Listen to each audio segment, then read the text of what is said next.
Welcome to episode 23 of the Chi-Town Shoot Wrestling Podcast. I'm Marcin, and joining me in the squared circle today are Chris, David, and Andres. We're coming at you from the heart of the wrestling world, Chicago, Illinois, bringing you the latest news, hottest takes, and all things WWE and AEW. Don't forget, send us your thoughts, questions, and wildest predictions to chitownshootpodcast@gmail.com, and we'll tackle your comments in the Chi-Town Shoot mailbag. Without further ado, let's get into it. Before this recording, we started talking about toad coins and dope coins and meme coins and monopoly coins. What's new with everybody? Chris, I guess let me start with you. Load the toad, that's it.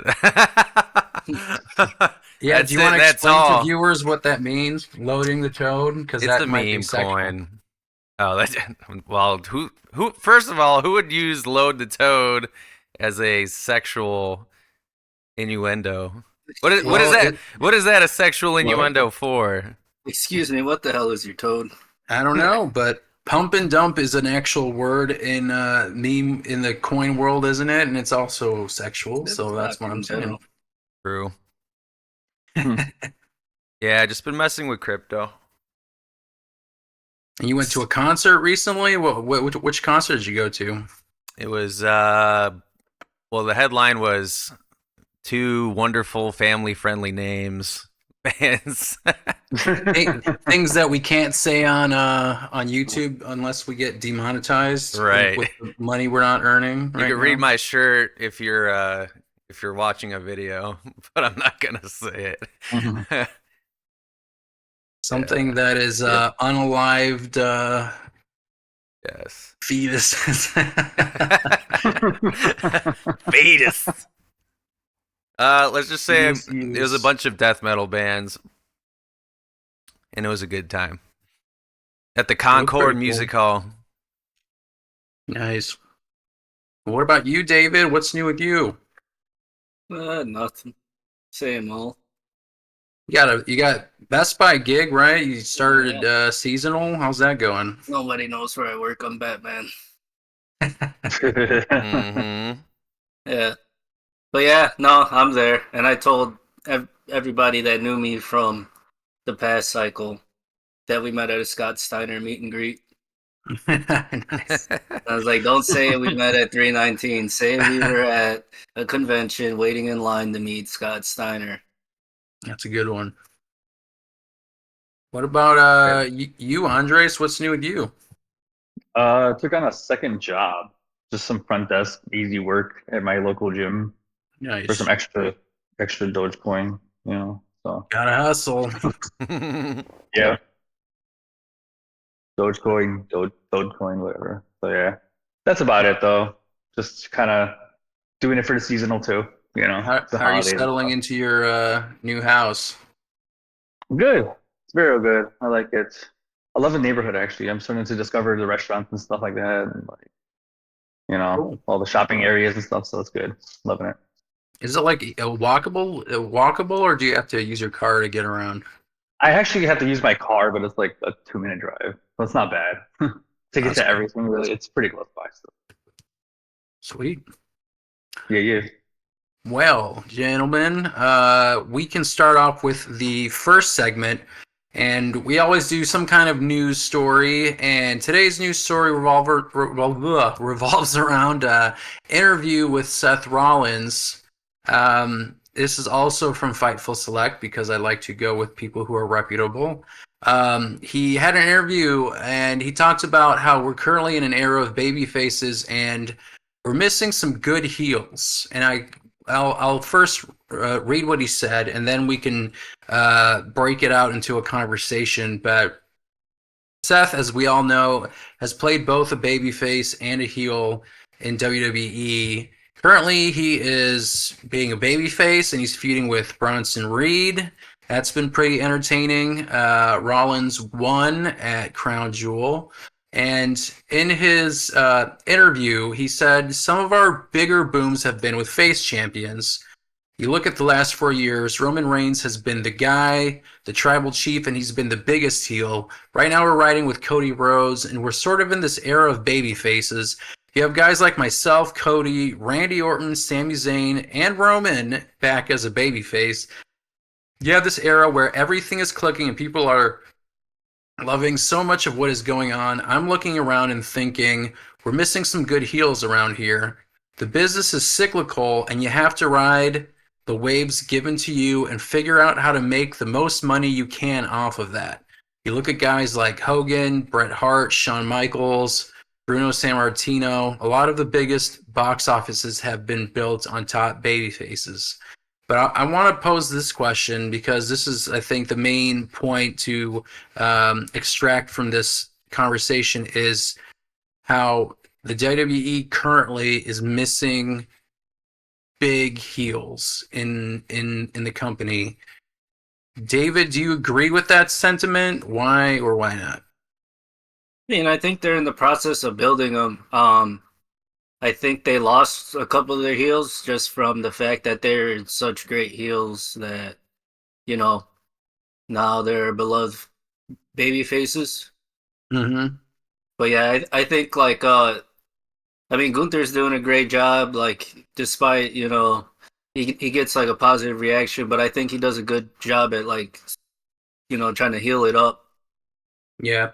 And then Bronson Reed's like stepped into that role. I think Braun Breaker, even though people do the bark, I think he's just over as a heel. Like That's a good point. I think we're entering an era where there's just going to be entertaining bad guys. And I don't think there's anything wrong with that. Yeah. Andres, what do you think? In terms of heels, do you feel like there are heels lacking? Or do you feel like there are heels that kind of fit that bill? What are your thoughts on like the landscape of heeldom in WWE? I feel like with to Seth Rollins' point, like yeah, there's not like that one big heel that's equating the big baby face at the moment, like that can last for like a rivalry of its time. You know, like you got The Rock and Austin, that was a big heel and baby face run. You know, Yeah.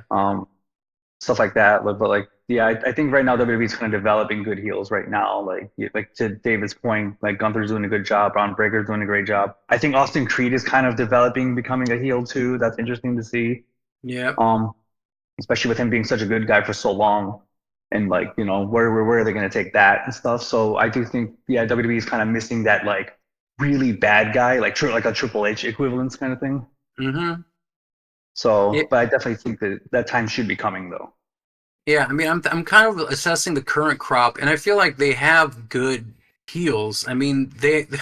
like three of their top champions are heels. I mean, we have to include the women in this. You have Liv Morgan, who's the Mhm. current champion, who's also the Crown Jewel champion. You have Nia Jax. Nia Jax. Thank you. I was Okay. like drawing a blank for Nia Jax, but Nia Jax I think has been a good heel. Chelsea Um, Green.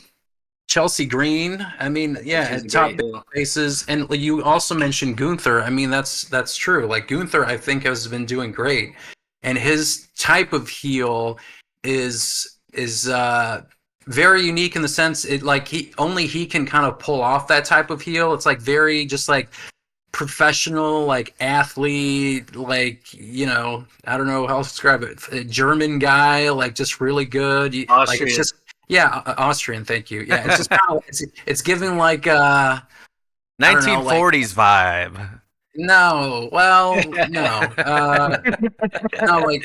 like hitman type thing. Like I'm just doing the job, like On I'm good villain, at what I do. I execute it, and then that's it. I knock you out. I have confidence, and then I just move on. Like he's very specific, and I think he's doing a great job as a champion. I hope his reign is pretty long. And you mentioned also Bronson Reed. I mean, that's another one. I think it just needs more time to cook. I think he just needs more time in the spotlight to Cook.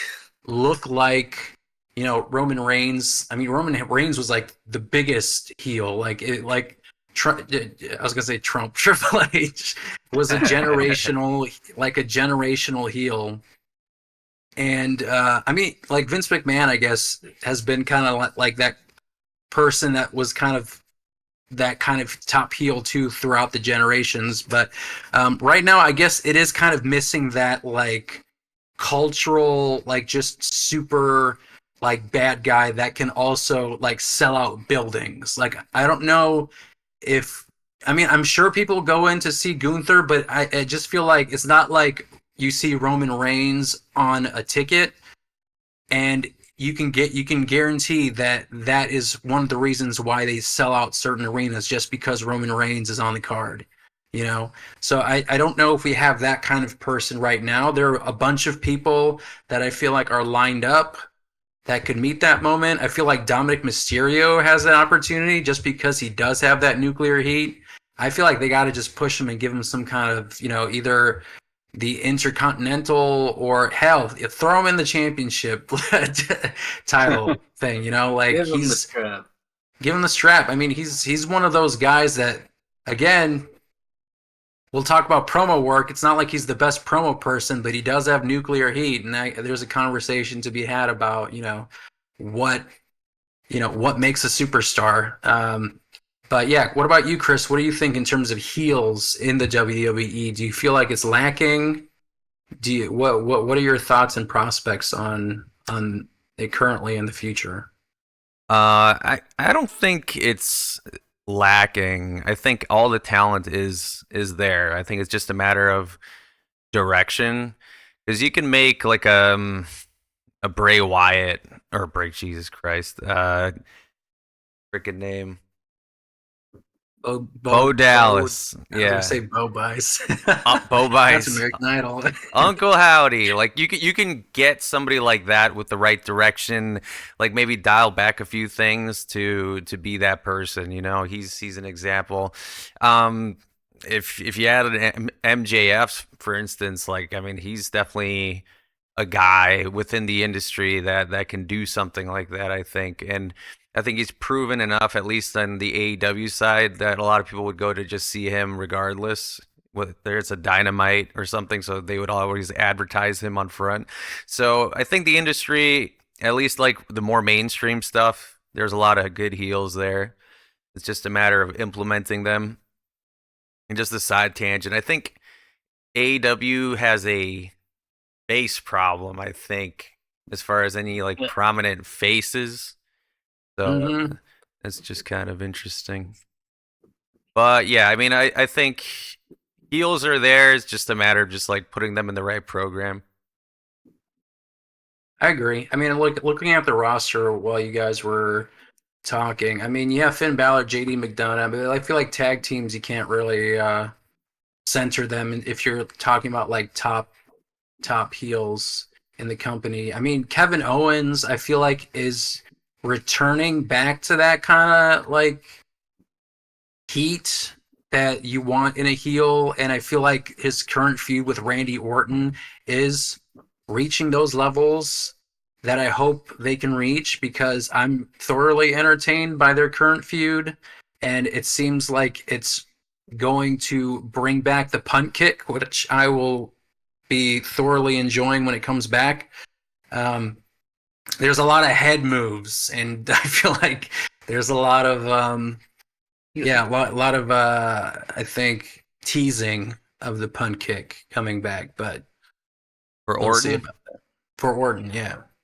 They actually did, I think, at the SmackDown show, they were chanting "We want punt kick" when he was getting put into the ambulance, because Kevin Owens gave him it was like a classic pile driver. I don't remember seeing that in WWE recently, just like the grab him by the ass and just like sit down and then just do the pile driver. Yeah. So cool. Lots of cool stuff that I think they're doing really well. I mean, the bloodline stuff again, Roman Reigns, he is a baby face, but he still has like the heel, like that heel DNA in his character, and I guess maybe some people can view that as a heel, even though he's a babyface, more like a anti-hero type character right now. So I guess you can't really categorize him as a heel. But again, yeah, he's doing a great job. And if he goes back into an a-hole heel, I feel like people will still cheer him and appreciate him. He's just kind of reached that point in his life. I don't know if people are gonna boo him ever from now on, but we'll see. TikTok, Karrion Kross, where you at, boy? Yeah, I'm kind of curious. Is that going to come to a head with the Wyatt Six? You guys think? Like, is that just gonna be a thing? I mean, it would make the most sense. He's trying to use some like level of supernatural element, but more in the cerebral sense, not in the disappear kind of a thing, but more of just like this imposing threat. So I don't know. What about the New Day? Like, is that also heading for a collision? I don't know. Seems like it's definitely to be something. Like, I don't know if they're gonna break up or they're gonna maybe like make peace or something. It is very interesting to see though. Bad the New Day, they were Day. kind of just yeah, right. Yeah, they should call it Bad Day. They should totally do that, but it's interesting because it's like they've kind of been consistently the same for like a very long time now. Yeah. So, Well, I guess Bloodline we'll see. 2.0. Well, like, you know what? That's being another heel. thing. What do you think of Solo Sikoa as a top heel? Do you feel It's like, hilarious. Now that he's like mocking people, yeah, that's Yeah. like, funny. but it's not like for me. It's like I don't know. I don't know if it's top heel. It still feels like like when I see Solo Sikoa, it feels like a kid putting on his dad's pants and he thinks he's an adult. Like that's the kind of vibe he gives me as like thinking he's the tribal chief. Like he's like He I'm the is. tribal chief. I mean, I Isn't guess it? that's the intention, right? That's what they're trying to go for. well, what helps him too is the whole stable itself too. I mean, Yeah. he's a good group behind him. I feel like they're all doing an amazing job as being heels, but like him being the leader of it, yeah, it's obviously not as impactful as the original Bloodline, but it's still like a good Oh yeah, I like think added what they're doing is great. Yeah, I mean this is a new wrinkle into it, and then bringing back Sami Zayn and the original Bloodline. I mean, just top tier stuff that they're currently doing. They're back. They're back and they're cooking. Like they had a little bit of a lull, but now they're back doing it. And I'm curious. I guess now this is kind of veering more into Survivor Series. Do each of them have a fifth member for their War Games match, or is it still being teased on both sides? Because I don't know, they don't have 5 on each side, do they? I think it's 4. We got 4 right now. Yeah. 4. So do you think it's going to be like The Rock and I don't even know who'd be on Roman Reigns? It's like Paul Heyman. I think Cody Hikuleo Rhodes? got all right. He's already been signed. The third Tongan, Oh, you're right. You're right. Well, maybe and then they could pull Zilla whenever they want. that's true. But I feel like The Rock has to be involved somewhere here at Survivor Series. I mean, it's like one of their big 4 At the end, PLEs. Yeah, maybe just Rikishi? at the end show up Right. again. and then that'd be Rikishi cool. shows up, I'd be cool with that. and he did not do it for The Rock. Not this time. We'll see. I think Survivor Series is on November 30th, so that should be interesting. It'll be my place, by the way, just letting you guys know. Cool. Oh man, I might have to. Wait, you can't make it? That ain't gonna work. I have to call in sick. Yeah, Colin's sick. Too much bird. All right, we can jump into the next segment, and it's our main Disclaimer, not calling discussion. off. Was that? It's a disclaimer, not calling off. That's fine. We'll figure it out when we get there.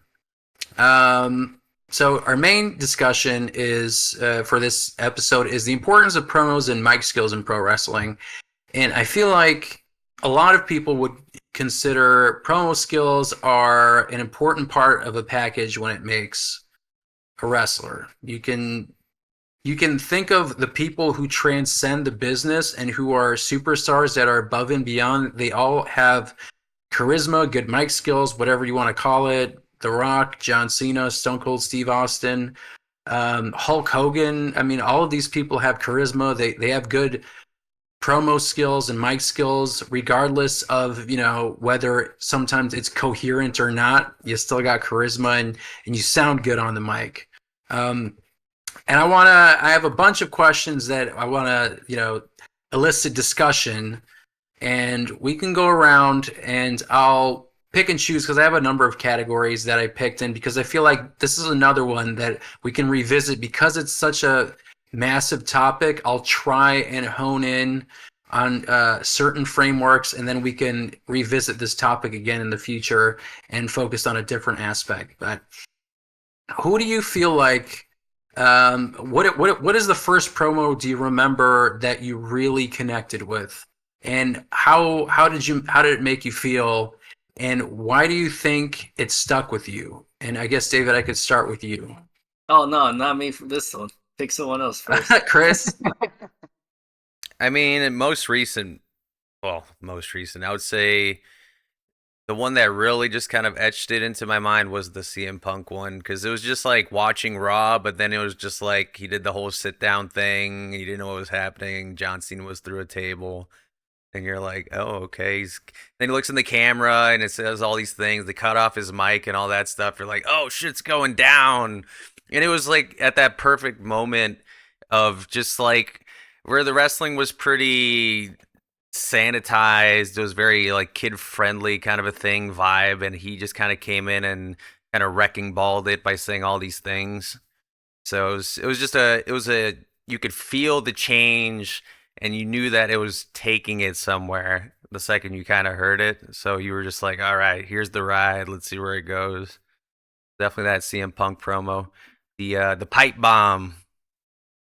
Yeah, I agree. I mean that I don't know if that's the first promo that I remember connecting with. I feel like but it's definitely one that I think if I had to look in my 15 or 16 years of watching wrestling, that's the one that probably sticks out the most.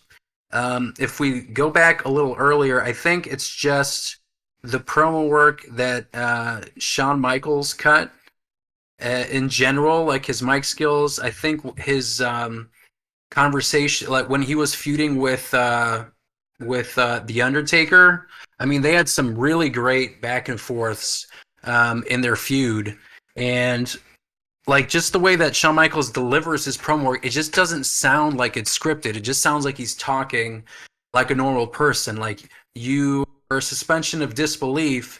I mean, he's just really good at giving that to you and really sucks you in. And another one like him with Chris Jericho when they had their feud in 2008 when his Chris or Shawn Michaels' wife was accidentally punched by Chris Jericho, like he socked her, and then he threw Jericho into the Jeritron 5000 or 3000 or whatever it's called.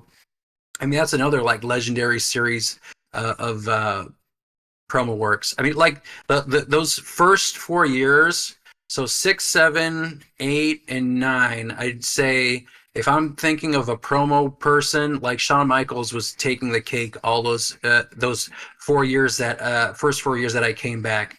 And again, like in that time period, also like Ric Flair, like Shawn Michaels, Ric Flair versus like the retirement match, they had a whole bunch of promos that just really cut through. You know, like it really was a head above the rest. I guess So, I'll yeah. throw as far as like early ones. I would throw the Edge John Cena feud stuff in there because that was pretty entertaining. And every time like, you just wanted to hate Edge, even though he was just really good at it. He would be all freaking manic and wide eyed when he'd be talking about anything and getting insane about stuff. So I'd say that was probably my earliest fondest memory of like promo work. I would say Edge and John Cena, both of them together, like they bounced off each other because John Cena's a good promo too. Yeah. And I guess like it like if I go even further back, like just imprint in my brain is just like The Rock just being funny. Like that just sticks out, like not a particular moment, but just the Hey, charisma and the way he delivers lines, one-liners, whatever, when he's interacting with other people, like that is was super imprinted in my brain. What about you, Andres? What was like one of the first promos that really just kind of it was imprinted in your brain, or some person that you feel like really showed you what like a good promo can be? The first person that came to mind. I'd say, I mean, 'cause I can't remember like the very first one ever, but I do. There was one that stuck with me was Scott Hall's like debut in WCW.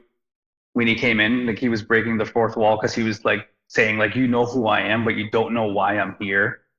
You know, knowing that all wrestling fans would know who he was. They couldn't really call him by his name at that point. I don't know, and then they called him Razor. I think they just called him Scott. I think they said, They but didn't like even it was refer, like they just referred to him as like without saying his name. really like, oh, it's that other guy from the other show. Yeah. But yeah, no, it was like And laying the seeds to the big, you know, the big heel turn for Hogan to be coming later, and then the whole established NWO after that, you know.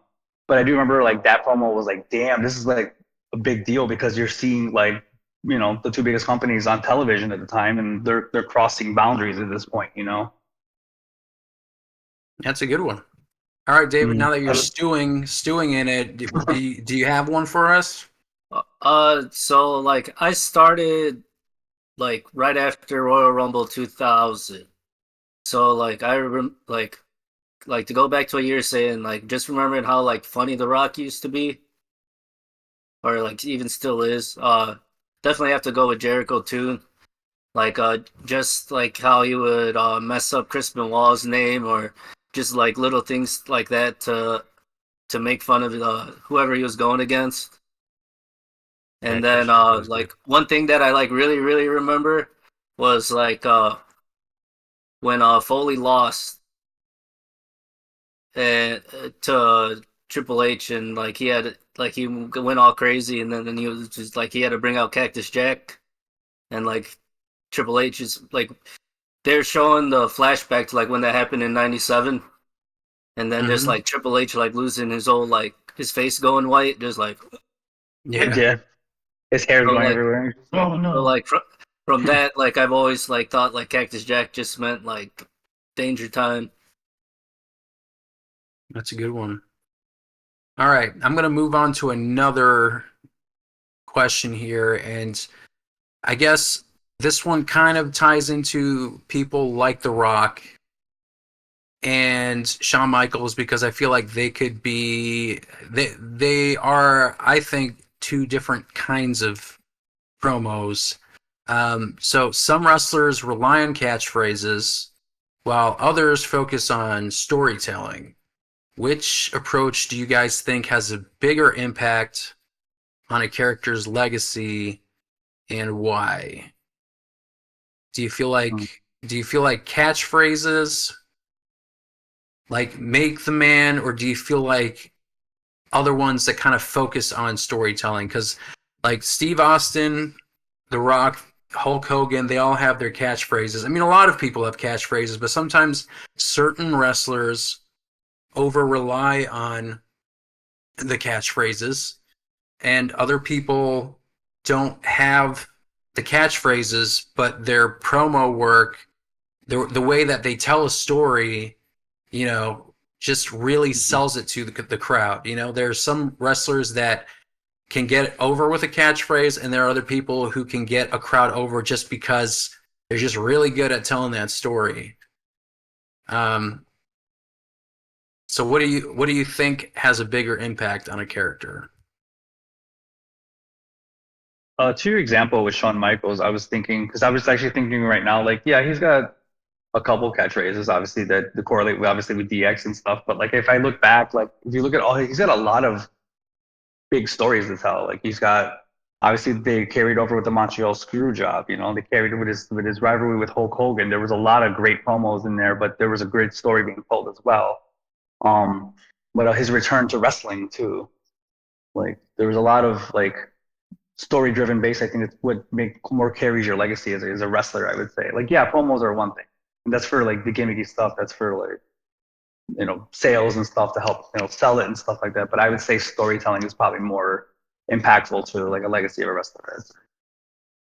So, like for example, like a person like with The Rock has had feuds before, Mm-hmm. um, and but I mean, he has so many catchphrases and Yeah, the things best that of I both feel worlds. that yeah, I feel like for me, I feel like for like The Rock, for example, if someone thinks of The Rock and The Rock's legacy, what first comes to mind, in my opinion, are his catchphrases, and that kind of truncates his storytelling. Um, recently it's kind of shifted because of the bloodline, and I don't know if it's a recency bias thing, but his work that he's doing right now that isn't involving catchphrases and things, I think it's probably some of his best work ever. So my opinion on him has kind of shifted because of this final boss evolution of his character. But what do you guys think? Like, for example, The Rock specifically, if you had to think about him and his legacy as a character, which one do you feel like he'll be most known for? Chris. Probably the version from the 90s, I think. I think that version will stand the test of time. Or, you know what? I'll say this. I think the Rock as he is in general, being the Hollywood guy, that might be the more lasting impact, because I feel like he's been in Hollywood more than he's been a wrestler. So I think knowing that specific fact, I think this current version might stand the test of time longer than the 90s, because if you really think about it, that version was of the Rock was like a handful of years. I don't even think it was a decade until 3 to 5. right. Yeah, it wasn't even that long. So, and then he came back in, what was that, 2010, 2011? And it was more or less the Rock that you see now, because when he came back in this kind of like cycle of wrestling, he was kind of that person in the beginning, and then he started to shift into this heel character. So I think this version of him will be what people remember him by, because again, Hollywood star, you see his face everywhere. He's the bald guy. He doesn't have that, just from a visual standpoint, like that's what people remember. So, Good point.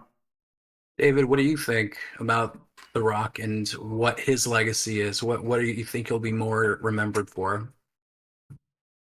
I think probably will end up being the final boss, depending on how long this run goes, because realistically, it only has to go, like, his best run was 5 years long. And then as the final boss, and the fact that he's been able to, like, go do something completely different and, become a mega star, it allows him to, like, show up every once in a while like a mythical creature. So I think the way the bloodline unfolds will probably end up being like his biggest thing. yeah. And like to backtrack, just like on like talking about like promos and like work that makes you feel like it was like the first time in a really long time that like I was mad at the TV, like just like leading up to that press conference, the conference in Vegas before Mania, the one with Cody. Yeah, And the he wrestling showed the press family conference where he tree, came like, out and then said this is BS. slapped him and all that. Yeah, Yeah. like I'm not even a Cody crybaby, but right there I was like, no, Cody, you gotta get it. You're like, man, you really got screwed. I'm not even a big fan, but that is some BS. And Big yeah, fan, but not big fan. Yeah. what a perfect storm. Yeah, because I feel like with The Rock, I think I agree with you, Chris. Like the '90s version, like the Versace shirts, and obviously he's brought that version part, and the glasses, and the catchphrases. I think he'll be remembered if we're talking about from a wrestling legacy perspective. I think he'll be remembered for that. I mean, he had a good run in the mid 2010s, or I guess early 2010s, with John Cena and their two back-to-back WrestleManias. I don't know if it's a generational thing, but I don't think it will be as memorable as his first run and his current run. I feel like that middle one would, like, it was good, but I don't think it's as, like, you have the Fruity Pebbles and all that kind of stuff and the tenseness with John Cena, but I don't think it's as strong as his current storytelling and then the catchphrases. In the '90s, his just funny kind of persona. Wasn't the word SmackDown added to the dictionary because of him, basically? Yeah, I mean that's another thing. I mean that's a catchphrase, but it entered the lexicon. I mean it's, yeah. I mean he's a very, very legendary person, and I feel like he's got the storytelling down. He's got the catchphrases. I mean, he's got the whole package. I don't know. So let's move on to this next question. I think this is an interesting one because I feel like it depends on the character, but I want to know what you guys think. How do you feel about unscripted promos versus highly scripted promos, and what do you think resonates more with people? Is it, or do you feel like it's a case by case basis? So I guess I can start and just kind of think about my feeling about this because it depends on the delivery of the person, because I feel like CM Punk's promo had bullet points, but it wasn't highly scripted in the sense of he had like a whole thing that he just memorized and said, and just spat it out. I feel like he's one of those people where you could give him bullet points, and he says he just knows how to deliver lines and say it convincingly, and I think it's mostly unscripted. And I feel like for a person like that, Andrew McIntyre, because I think Drew McIntyre has been doing that similarly as well when it comes to him and CM Punk, because you can kind of tell when you remember the Raw with him between Drew McIntyre and CM Punk, and they were having that back and forth. I enjoy that kind of promo work, but I don't think it works for everybody. People like Brock Lesnar. I'm trying to think. I mean, yeah, Brock Lesnar. I mean, people who obviously, are not American born. I mean, it's not that easy to do an unscripted promo, I feel like. So, in those instances, it's more effective to have either a mouthpiece, or, someone to give you a script. But Chris, what do you think in terms of highly scripted versus unscripted? What resonates more with you, I guess? I think personally it's unscripted. Like, I'll use MJF as an example. Like, I believe he's off the cuff. He probably just has like bullet points, like a point to get across and things to address, but usually he's off the cuff, and that just feels more real and more raw. So if you're trying to, keep kayfabe alive, I think that's the route to go. But not everybody can do it. I feel like that's like few and far between people that can actually deliver in that kind of a manner. So then it's just a matter of taking the scripted promo and delivering it in a believable way. So now really turning in those actor chops to really just kind of like deal those lines in. I wish I had some examples, but like that would have to be the case as far as like a scripted promo. I would say it would just have to be delivered in a way that's believable. I want to say John Cena promos are, or would you say that they are scripted, or would you say that he's a off the cuff guy? I think it depends, but I think there's a decent chunk that are scripted. But again, he's like one of those people where you give him lines and it sounds pretty believable. What do you think about? You remember the Mark Henry retirement speech? Do you feel like that was scripted, or do you think that was him going off the cuff? I think it was off the cuff. I think he just went to a place and then, he just freaking nailed it. Like I said, like you have to kind of turn on that actor chop. You know what I mean? To kind of deliver that, because if you can't turn the tears on, or if you can't show conviction in your face and all these things, it's just not gonna come across, because it's you're watching on a television. It's like watching a TV show, right? If the actors were doing like, B movie for the sake of B movie, I mean, unless that's your thing. But if you're trying to feel an emotion, I think it's just, they need to be delivered with conviction, faces, and all that stuff. So Yeah, I will say, like, when it comes to like unscripted promos, I feel like you get more of that in AEW a bit, I feel like. And a lot of people in AEW who kind of veer into that unscripted, like bullet points, I feel like sometimes they over rely on like the swear words and I'm gonna kick your ass kind of thing. Sometimes it just comes across as just very I don't know, uninspired, I guess. What about you, David? What do you think in terms of unscripted versus scripted promos? What do you feel like resonates more with you? And there could be nuance to this answer. I'm guessing, and like because we don't really know, but I feel like a lot of the people that do really well are but more of like a bullet point type. I think I think it's like I think scripted's for people that like don't necessarily like have like grasp of their gimmick entirely, or like don't know how to express that side of their gimmick. And I think Yeah. that the people that you see having a great time, like I don't think Juice Robinson's scripted. I don't think Tony Storm's scripted. Well, I don't And think what's his face? Without the teeth. Briscoe. Briscoe, I don't think he's scripted either.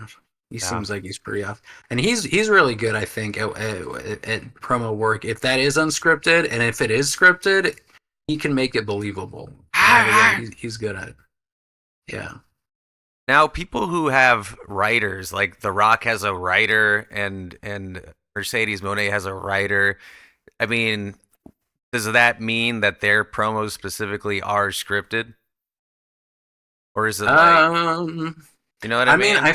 I do think that The Rock does rely on the scripts Well, he had the hand when it thing, comes to his work. right? It was- Right, yeah, he had it written on his hand. I I think mean, he's like very those kinds of Hollywood. people. Yeah, I mean, I think that like their writers. I mean, they also kind of, I guess, use them as a way to, understand their characters, and they have like their own personal writer because they trust this specific person to, execute the vision that they're seeing as well, and they need that extra person to help. Um, I think like Mercedes, you brought up Mercedes. I think she's, I don't know. Sometimes I feel like she's a good promo worker, and sometimes it just feels like she's reading a script. And she does this, and there's a number of other wrestlers who do this promo behavior that I just kind of get a little annoyed at, because it just, when they do it, it just feels like a script. Like it's the example is like they're talking like, oh, I'm gonna do this, no, and then they do like this very very forced type of, I don't know, upsetness. I don't know how to describe it, but there's this cadence that I just feel like is attached to a number of wrestlers that I just find very forced, I guess. Like, it's not believable, I don't know how to describe it, but like Nia Jax is really good at it. I think she's scripted, but I think she pulls it off well. We I'm might trying as to well think. talk about the GOAT, Enzo Amore. Enzo Man, Amore. what do Oh you- yeah. Oh yeah. I think he was scripted though, but he's good Uh, at. I I don't mean, know. I feel like he no, was. that's pretty sure that was all him because like if you hear him talking podcast or anything else, Sounds like him. like well, he was saying that was the main thing he was good at was promo work, and he wasn't much of a wrestler, so he had to rely mostly on just him talking. So I'm pretty sure Yeah. most of it was just him and just the pure delivery and panache.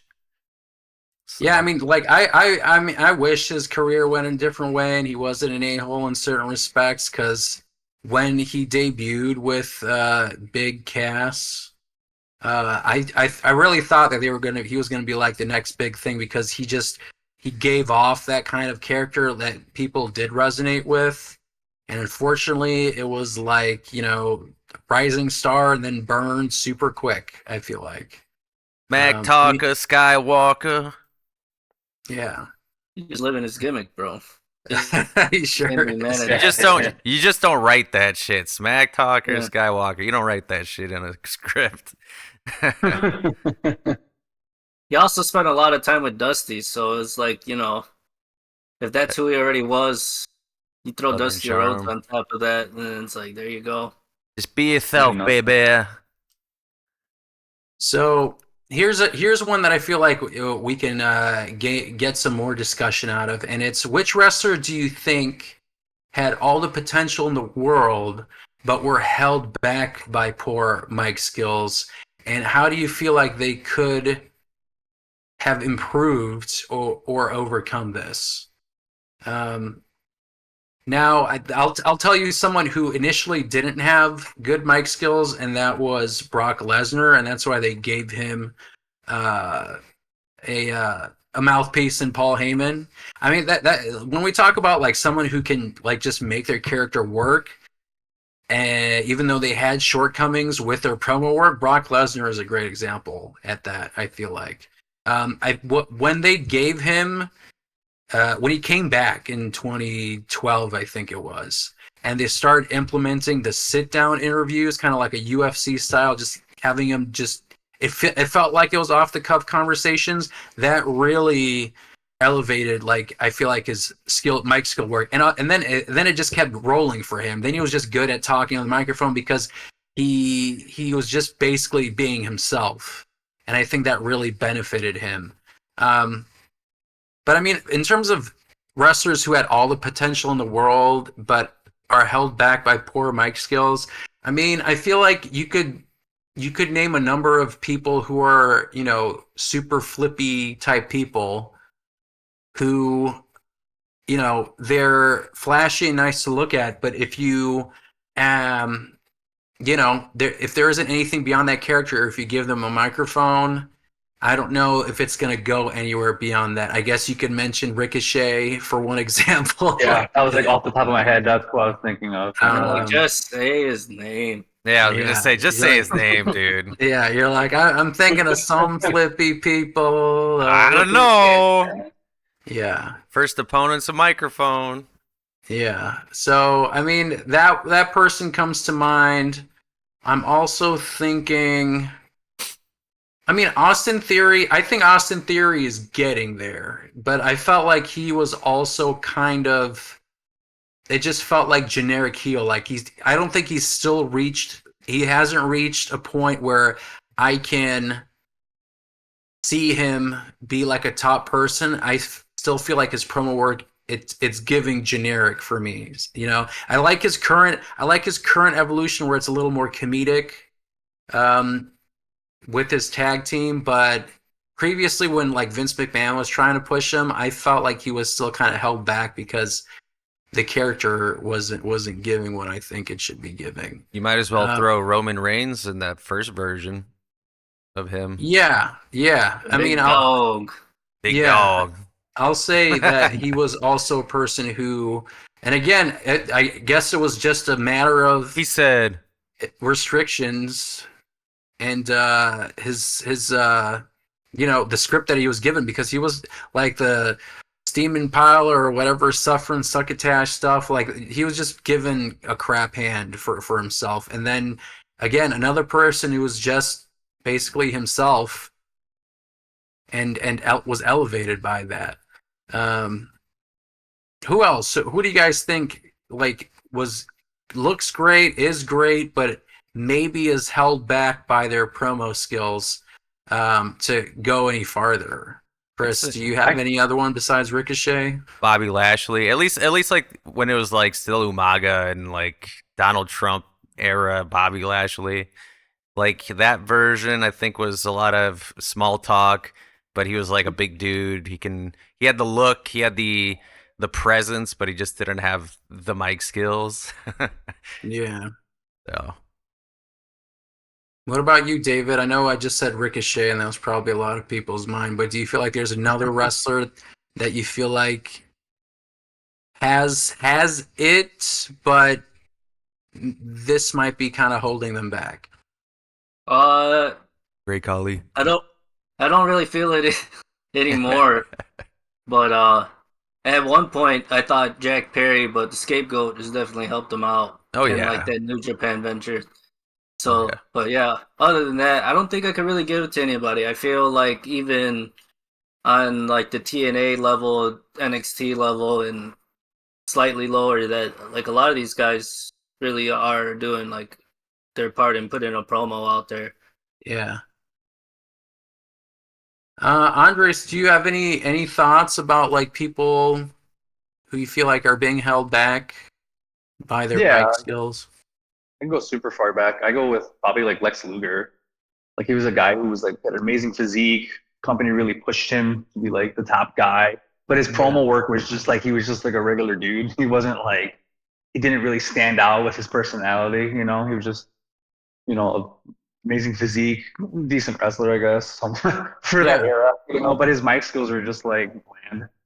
Yeah. And that's Yeah. nothing really carried over at that. And I guess yeah, for you guys, I don't want you to be constrained by the current. You could also think of people in the past who have been constrained. I'll say like Chris Benoit. I'll throw out Chris Benoit as one person. Cancel. Like he was he was a great in ring worker. I mean, but he wasn't a good talker. But his Yeah. in-ring work did him well, but I don't think he would ever be like a Rock or Stone Cold Steve Austin.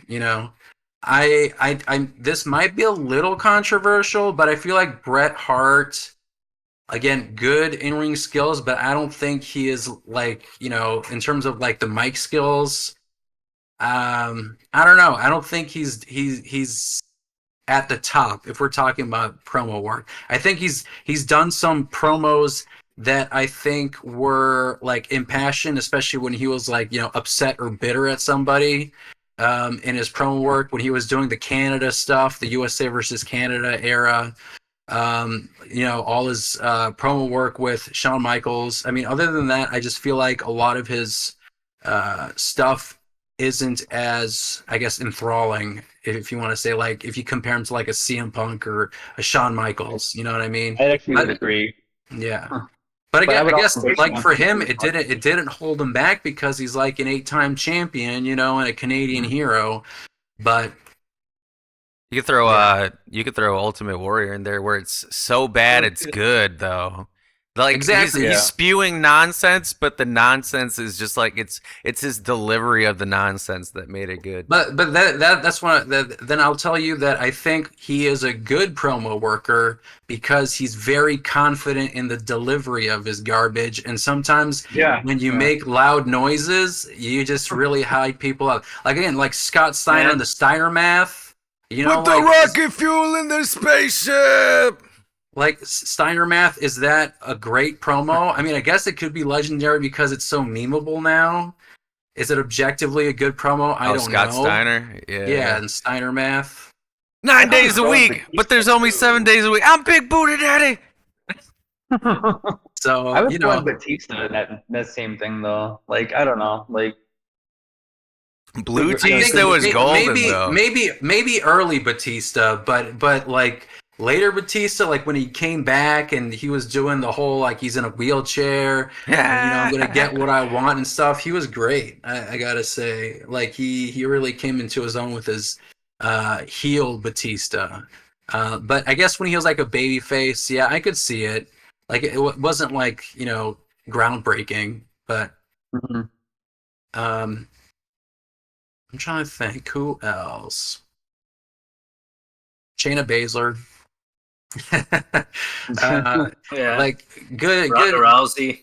Yeah, exactly. Shayna Baszler, Ronda Rousey. La la la la la. Yeah, I mean, like those kinds of people. Like, You think Ronda was a bad promo? yeah, I thought she was a bad promo. I mean, like, I think if you give her like a Brock Lesnar style sit down interview, I think she did great.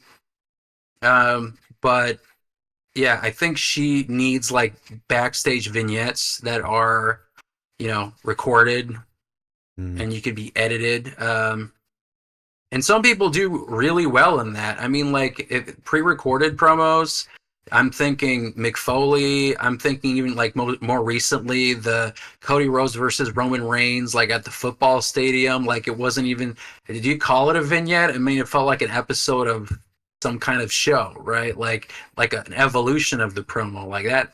If people who you put in that specific type of avenue of promo work, I feel like some people thrive more in that versus like a live live microphone, talk in front of a crowd type deal.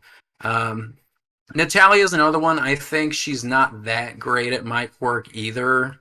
Again, good in-ring skills, but I don't know about the mic skills. I'd throw Trish Stratus in there too. I'd say she's better though. Yeah, I would like if you compare them. I still think she's better. I mean, What I about guess Rey Mysterio? I feel like him too. Like yeah, obviously great worker. He's a legend on his own. He's been around forever. But like when you look at his mic skills by comparison to everything else, it's like, well, not the worst, but it's yeah, it's okay. true. I mean, I think like his work with like Dom was a little better, but I feel like they kind of complement each other because Dominic Mysterio, everyone wanted his ass to get kicked so much, even if Ray kind of is giving like generic plucky babyface, it just kind of elevated the whole feud just because it was like a familial type thing. So Johnny Gargano's another one. I don't know if he's that great on the microphone either. Like he is a good in-ring worker. Apparently his best stuff was at NXT Black and Gold, but I didn't really see that stuff, so I can't really judge. But I think he's another one of those characters that is a little held back because I don't see mic skills that can really elevate his positioning right now. Ryback, Goldberg. Goldberg. I guess he was overall bad. Yeah. Yeah, he was just bad. Yeah. Well, okay. Well, no. Well, they marketed the shit out of him as a character. Look at him as a character, though. Like, yeah, short move set, yes. But I thought his mic skills weren't bad. I mean, again, it's like the convincing, like mad, angry, like badass a-hole. Yeah. I don't know. All right. What about let's move on to the next one. Do you feel like so I guess we probably kind of agree on this, but let me see if maybe you guys have a different take on this. Do you think bad mic work is a career killer in today's wrestling landscape?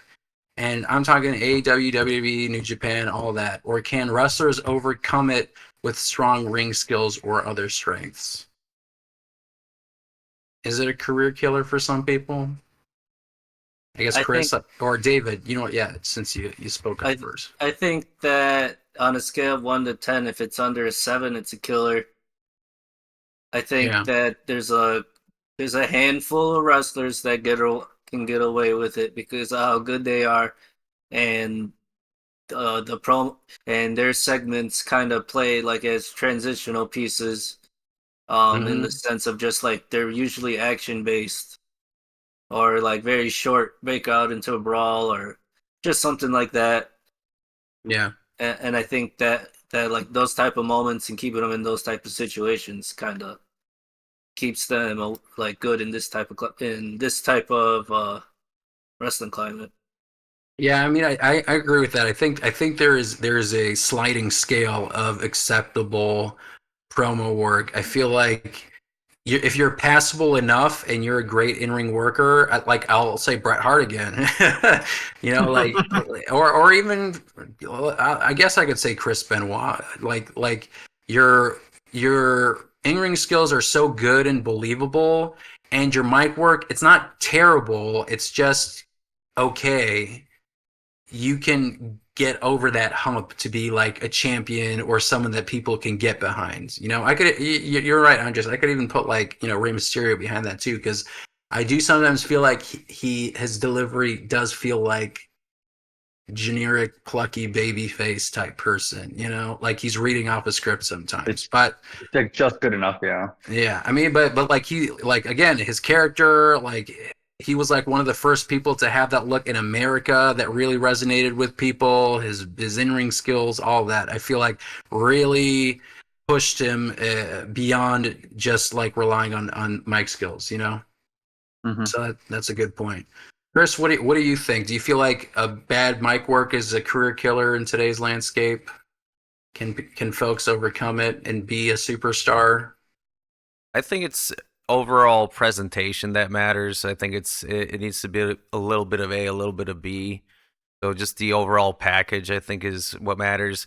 Now, if it's something that's so bad that it weighs everything down, so just I guess like the slider analogy, it could kill, but again, it's just overall presentation, right? It's how it's being presented. So, like for instance, Roman Reigns being in the Shield, bad promo, but the Shield kind of carried him because of the presentation of the Shield, right? So there was that. And then, I don't would you say when he was first kind of doing the tribal chief stuff, would you say he was a good promo? Like the very first indication that that's what he was going to be doing? I mean, I didn't see his whole COVID tribal chief thing because that's kind of when it started. But I I don't know, thought it David. was Do you good. have? Yeah. Yeah. I Wait. thought it was good because he got to do like some of the like ridiculous stuff that like him and Solo both do. Where like, did you really just say that? Mm. Like they got to like master like that deadpan type comedy because there was no crowd, so they didn't really have to feel out that like awkwardness that could happen from like doing a joke like that. Right. Cause I definitely think like during that time that was like when Roman really knocked down just like the mannerisms. Uh, and I think that it might have been harder to get over with a crowd just because like the way things like slowed down, it kind of like fit perfect into seeing like what the hell is going on with Roman Reigns. Because when he came out, he was still coming out to the Shield music for a while. Oh yeah. Good point.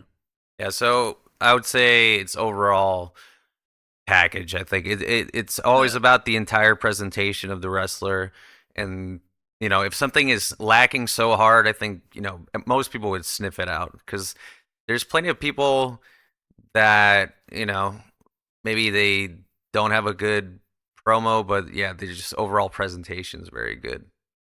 You know what I mean? And what about you, Andres? What do you think about today's wrestling landscape? Do you feel like bad mic work is a career killer, or can folks overcome it in today's landscape? No, in general, I kind of agree with everyone. Like, it can't be that horrible, right? In order for it to not survive. Like, yeah, your in-ring ability is one thing, and your character is one thing, but like, if your mic skills are that bad, then obviously, that could be, I feel like a career killer. And then you just end up becoming a meme. But then, Live I do on feel like that. forever. Load the totem. Yeah.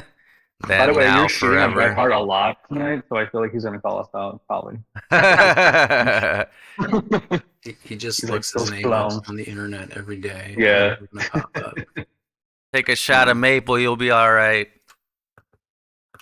Like I have never really. I mean, I guess the Tongans, Tama Tonga and Tongaloa. I've never. I mean, I guess they had some mic work, but I haven't seen enough to make a judgment on them. And right now, I feel like they need the bloodline for their career Whoa. to be in the spotlight. Because I don't know. I mean, have any of you seen like their promo work or anything like that? Do you like? I feel like that's. I'm a little curious about them as a tag team. I feel like the bloodline really helps buttress their status, but standing alone, I don't know. Like I don't have an opinion, so I'm curious if any of We you. gotta watch some New Japan World, dog. Yeah, I guess And have a so. watch party.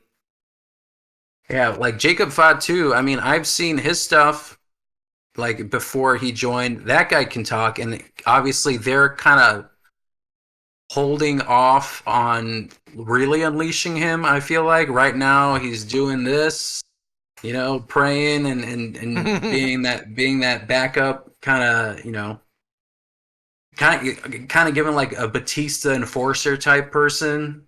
I'm waiting for him to break out and be his own solo person, but What do you guys think about yeah. Kenny Omega's promos, because like what's his face, Fournette, he hates his style of promo because he says it just sounds very, what does he call it, comic booky maybe. I mean, what would you, how would you guys describe his style of promo? I like so for me, I think that he has to get a lot of like he has to get a little bit of slack because he's going from being a heel in Japan for a majority of his run, where he just got to be himself and speak English and yell, but keep it at like a very easy to translate level to like having to being around an American crowd every night. Right. It's very And I think like I don't think it's like stunted his promo skill, but like sometimes if it's like that talk slow or like that Triple H type vibe and stuff like that, like I think it has a lot to do with that, where it's like he's a heel in New Japan majority of his run, just speaks English for like 7 years, and then comes over here and he's like beloved no matter what he does. Like Belt Collector was still over. Yeah, I like Uh, this heel stuff in yeah, AEW. I thought that was a good version. yeah, and that's like a good example of like Mike's skill being a 7 or 8, 8.5, and the ring work and everything else could take care of it, Right. and just Just like being put in the right situations. right. Yeah, I don't like.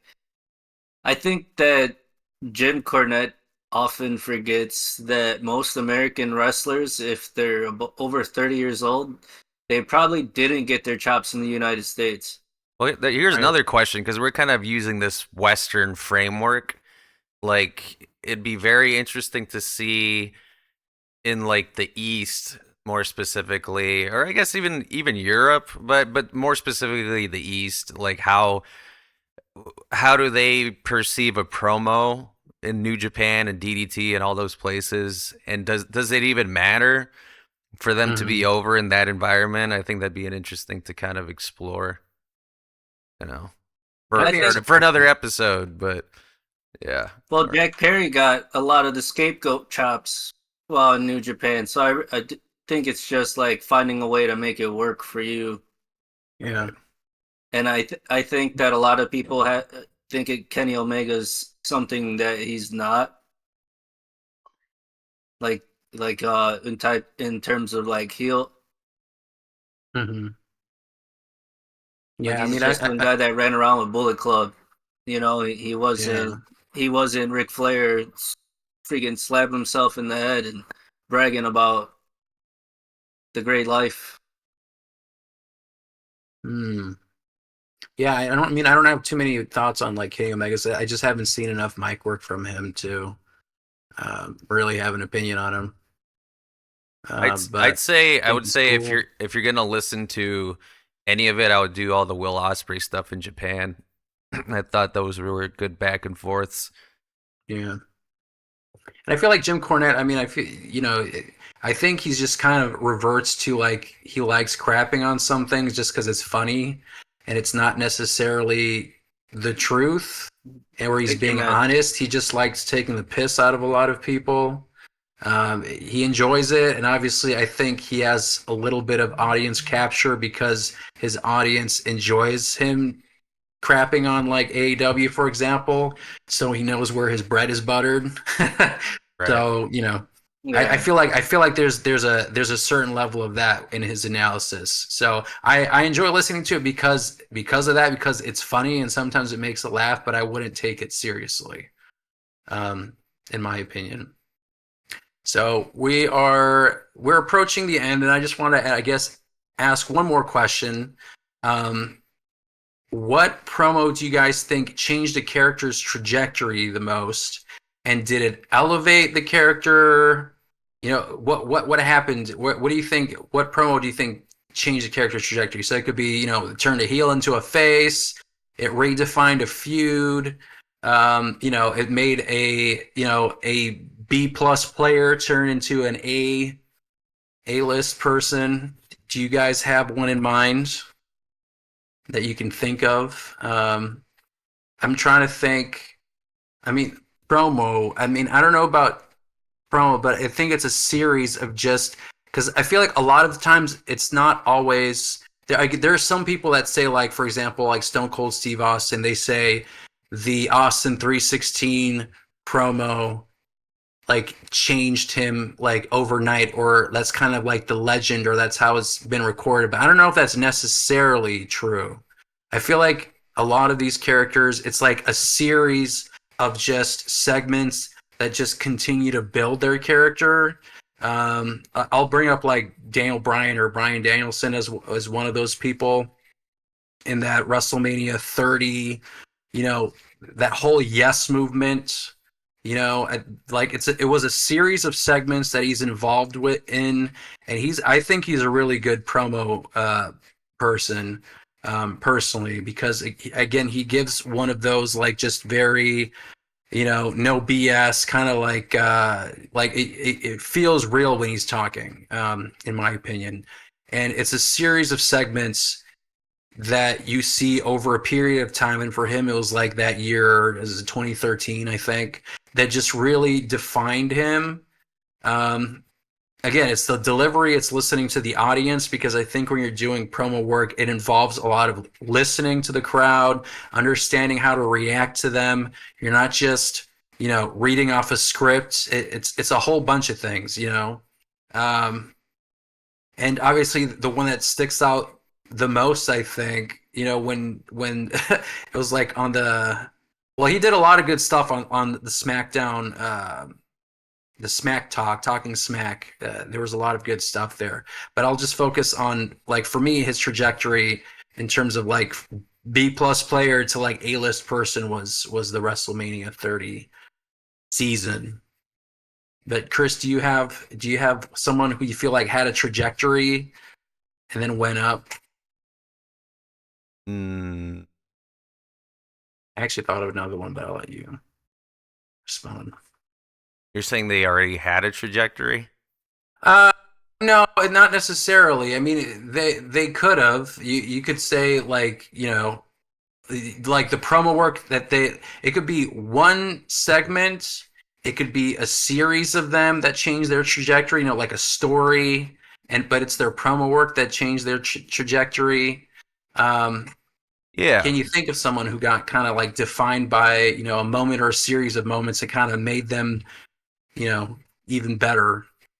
I mean, I would say, at least in the WWE realm, like when CM Punk went from like the ECW, you know, new guys, new breed, or whatever the hell they were calling them, to starting doing the Straight Edge Society stuff. I think it started from the Straight Edge Society stuff, where he was able to kind of just be a bit more on the mic and cut these promos and be this kind of a heel guy.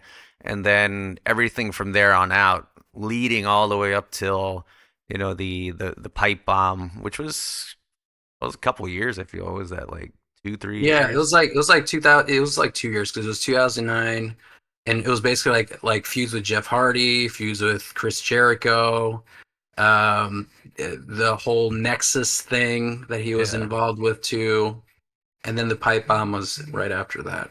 that version. I mean, like, I'm sure there was stuff like that in like Ring of Honor, for instance, the Summer of Punk stuff. But from a WWE audience perspective, it was definitely more of that started to show up as the years went on, and he was able to kind of do some of that stuff. Yeah. What about you, Andres? Can you think of someone who's like promos change the trajectory of their career? Um, It it's could be not so good much of or a wrestler. bad too.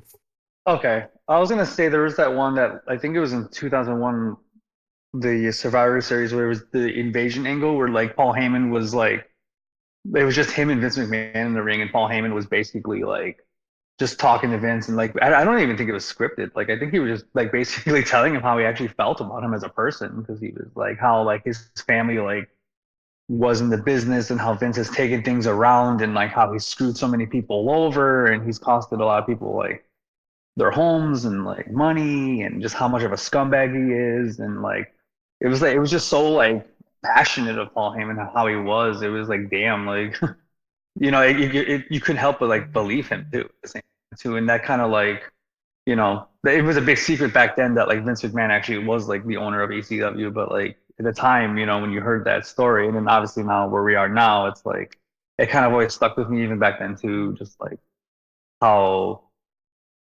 much of a like in depth like promo that was for Paul Heyman, and like reading about it later, like yeah, I guess it was not scripted. Vince McMahon told him just say what you think, it would be best for this. I mean, you make a good point, and I guess we didn't really touch on managers, but I think it's important to also include people like that, like Paul Heyman, because yeah, I mean, he was on ECW television, and then he got introduced to a bigger audience through the WWF, the Invasion angle. I mean, yeah, like that, and then just again, like for him, just putting a microphone in front of his face, he just his trajectory was like one of the best talkers ever in the wrestling business. Like he is second to none. Like I don't even know if he have a script. If he does, then like he's like one of those guys, yeah, where like you just put a microphone in front of him. Like he really proved that he's one of the best talkers in the business, and those were like one of the earlier examples. And then he obviously had a big break in between because I think he got fired and came back, left again, came back with Brock Lesnar, and then I don't think he's left since. And since then, I mean, anything that he's involved in segment wise is always probably the highlight of the show. So I mean, that's a really good example of someone whose career is defined by his mic skills. I got another one. Give some female love. Toni Storm, man. Like she needs. Oh yeah, I was gonna use an example of that as an example because I mean she went kind of from El Generico, badass chick or whatever. Not much mic work. Yeah, like there wasn't much mic work, but like once you just kind of let her cook, man, like it just took her different level. She's like on a different level now, so she needs her flowers for that.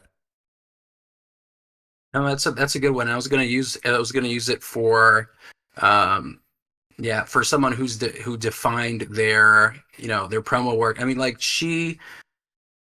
like one of those people, like for me in AEW, like because for me, there's a sea of a lot of good wrestlers who are very skilled, but again, like I'm one of those people that needs like a character to be invested in, and she's one of the few people in AEW that I feel like it's just so unique and specific.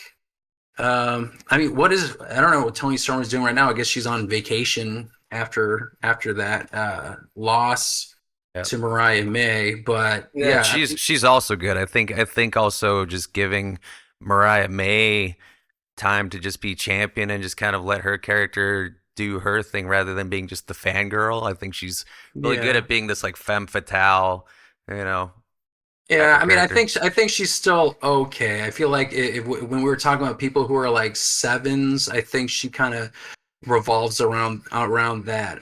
Because I feel like Toni Storm, if you compare the two of them, I just feel like Toni Storm is in her own stratosphere. If you want to compare people on the mic versus like Mariah May, for example. Sure. Yeah, so that's a good example. I was also gonna say. And I mean, his trajectory was going up, and it was just a fault of the wellness policy. And that's Mr. Kennedy when he debuted. I think it was 2006, and he was on SmackDown most of the time. And then they gave him the Money in the Bank, and he was involved in probably like their most interesting storyline in a while with like who is Vince McMahon's, I think, illegitimate son. They had the whole story about the illegitimate son thing.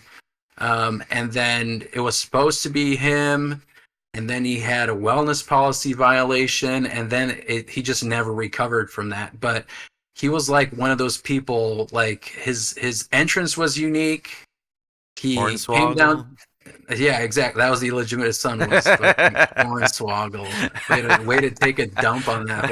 Like, you could have had it to be someone else, but they were like, you know what? We're just gonna scrap it. It's freaking Hornswoggle. Fuck And that's you, enough. Hornswoggle. I was gonna say that, and no shade on him, but like that was one of the reasons I like hated Hornswoggle, because it was always like if there was something going good, like something interesting, they would just throw in Hornswoggle as the answer. The same with like the anonymous GM. They were like, oh, it's freaking Hornswoggle. The period. Illegitimate son. Yeah, exactly. That's just, man. It's Hornswoggle with a wireless keyboard. Yeah, under the ring for some reason. No one noticed them. But yeah, so like Mr. Kennedy, I mean, like he comes down to the ring. He's got the frickin' microphone that comes down like the boxer announcers do, and he does his thing. I mean, very unique. Yeah, I mean, it was like just very unique. He was really good on the microphone, and unfortunately, I mean, it didn't work out. I think he had a run in TNA though. Mr. Anderson. Yeah, Mr. Anderson.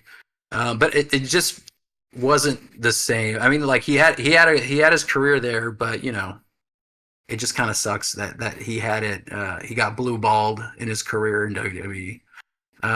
Yeah. All right, David, you got the last call. What do you feel like? MJF's stuff with Punk like really sold me on like MJF, even like just able that's when he showed that he can be like more of like a cerebral bad guy. Mm-hmm. Like pulling out like the picture of him and Punk when he was a kid and like things like that. And then coincidentally for the WWE side, I think that Punk really helped Drew McIntyre find his new character, because like for a while he was kind of bland, and then he just went into a phase where it was just like, oh, him and Sheamus are just gonna kick the hell out of each other. Him and Gunther are gonna kick the hell out of each other, and like that kind of like kept him up. Mm-hmm. But like character wise, like there wasn't too much going on other than he wanted a title shot. Yep. And then it was nice to see like how Punk made him like deranged, but he was able to like still, the longer it went, he like gained that like anti-hero type pop where he wasn't getting booed everywhere, but there were some cities where the boos were heavy. Yeah. I mean, that's a good one. I mean, like, Drew McIntyre is another one of those people where it's like he started off pretty strong and interesting because Vince called him like the chosen one, and then, you know, CM Punk made that comment this year. He's like, "Who called you the chosen one?" And you know, he basically, what's his name? Yeah, what's his name? And that was like, you know, like a clean shaven Drew McIntyre, which is weird to see. But he was like Intercontinental Champion. You know, I thought his theme song was a banger, and his 3-man band song. Yeah, but then yeah, exactly. But then like his career kind of stalled. And then he joined the 3-man band, which is basically like a glorified jobber group. Hey, don't hinder the Jinder, man. Jinder made it out too. There's 2 former champions. Yeah, I know. That's kind of wild. Yeah, dude. 2 former champs. But yeah, like you said, like then he was like a baby face. You know, he's got a cool sword and a kilt. But I feel like he really came into his own with this heel character with CM Punk. I mean, it's probably his best work that he's done in his career. And, you know, whatever Triple H told him or whatever direction he got, I don't know what it was. If this was all him, I mean, it's just money. You know, that whole feud was money. That Bad Blood match was amazing. And I'm sure, you know, they're getting their well-deserved rests. Yeah, but that's a good point. And MJF, the other one that you brought up, I mean, that's kind of like what introduced me to him and kind of like what put him on the map for me was just those series of like just conversation or those promos that he had with CM Punk, just got me interested in looking at him and his character. And then after that, I mean, he is a good talker. He's a really good talker, and he continues to prove it. So good points. But that is a wrap for this episode of the Chi-Town Shoot Podcast. Please don't forget to like, subscribe, rate us, and leave your feedback. Tune in next time for more wrestling madness. Until then, keep marking out.